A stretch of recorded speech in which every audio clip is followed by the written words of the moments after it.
सुप्रभात बच्चों। आज हम पाठ 6 चल रही उसकी कुदाली कविता को पढ़ेंगे। कविता का क्या नाम है? चल रही उसकी कुदाली। यह कविता शिवमंगल सिंह सुमन के द्वारा लिखी गई है। आइए हम कविता को पढ़ते हैं। इस कविता में हमारे जो कवि हैं शिवमंगल सिंह सुमन, उन्होंने गरीब और शोषित मजदूर के बारे में वर्णन किया है कि कैसे युगों युगों से किसान और मजदूर पर अत्याचार होता आया है, इनका शोषण होता आया है, इनका शिकार होता आया है। ये इतनी परिश्रम करते हैं, कठोर परिश्रम करते हैं, दूसरों के हितों को सफल करने के लिए ये अपना खून पसीना बहाते हैं। ये पृथ्वी पर क्या हो रहा है, क्या परिवर्तन हो रहा है, क्या सुख है, ये कुछ नहीं जानते, बल्कि ये असलियत में ये लोग कठिन परिश्रम करते हैं, लेकिन फिर भी इनकी मेहनत को कोई सराहता नहीं है, कोई इनकी ओर देखता नहीं है। आइए हम अपनी कविता की ओर चलें।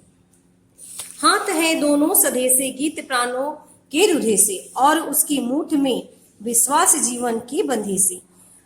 धक धकाती धरनी थर थर, उगलता अंगार अंबर, भुन रहे तलवे तपस्वी सा, खड़ा वह आज तनकर। शून्य सा मनचूर है तन पर, न जाता वार खाली, चल रही उसकी कुदाली।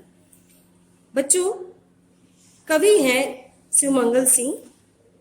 उन्होंने कहा है कि मजदूरों और किसान, उन्होंने इस कविता में मजदूरों और किसानों के बारे में वर्णन किया है, और वो कहते हैं कि किस प्रकार बिना किसी लालच के किसान और मजदूर वर्ग निरंतर अपना कार्य करता रहता है। वो किसी भी चीज की परवाह नहीं करता, चाहे कितनी भी कठिनाइयों का सामना उन्हें क्यों न करना पड़े, परंतु वो अपने कार्य में लगा रहता है, बिना स्वार्थ, बिना किसी लालच के।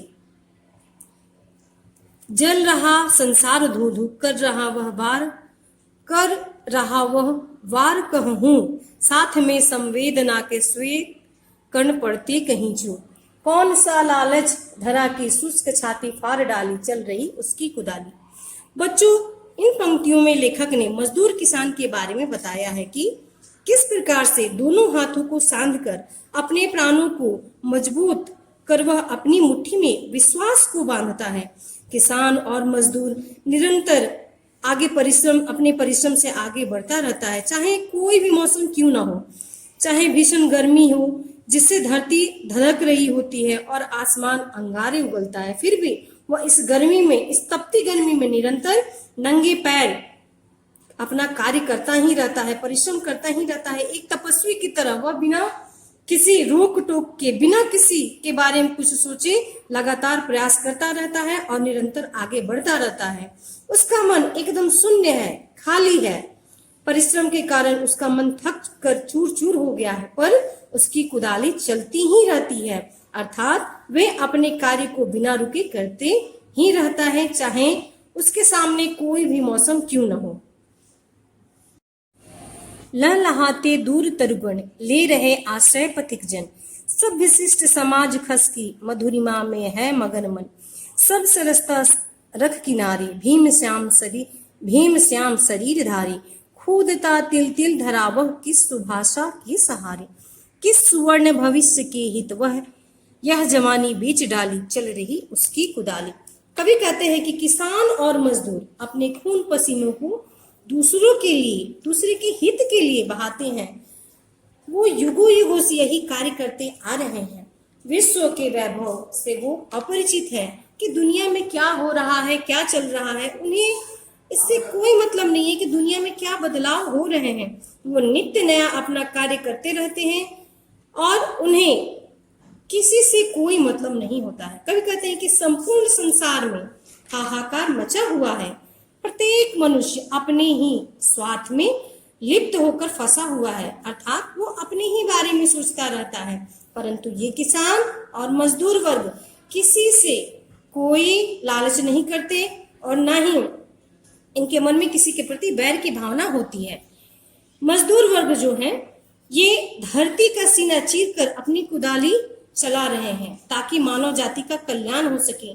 वो इस गर्मी में पृथ्वी की धरती को चीर रहे हैं, अर्थात पृथ्वी पर लगातार कुदाल चला रहे हैं और किस लिए चला रहे हैं? ताकि मानव का कल्याण हो सके, मानव का पोषण हो सके, मनुष्य का पेट भर सके।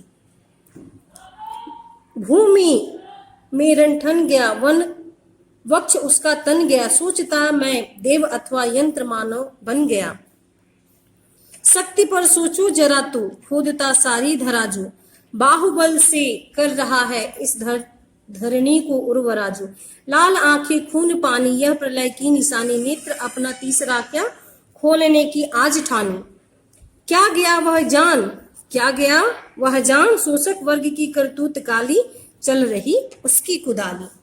कवि कहते हैं कि दूर दूर तक लहलहाते खेत दिखाई दे रहे हैं, और जो लोग हैं पथिक हैं, अर्थात जो आने जाने वाले लोग हैं, वो अपने ही धुन में चले जा रहे हैं, परंतु किसान और मजदूर के बारे में कोई नहीं सोचता। किसान निरंतर तिल तिल कर धरा यानी धरती को खोदता है, जैसे वो सुनहरे भविष्य के बारे में ही सोच रहा है, सुनहरे भविष्य को ढूंढ रहा है, और इस भविष्य को ढूंढने में उसने अपनी जवानी को न्यौछावर कर दिया है। कवि यह बतलाने का प्रयास कर रहे हैं कि किसान और मजदूर ने भूमि को ही रणभूमि मान लिया है, और उस पर मानव यंत्र बनकर परिश्रम करते जा रहे हैं। अपने हाथों की शक्ति को दिखा रहा है, जिस कारण उसकी आंखें लाल हो गई है, उसका सारा खून पसीना हो गया है। ऐसा लग रहा है कि भगवान शिव ने अपनी तीसरी आंखें खोल ली है।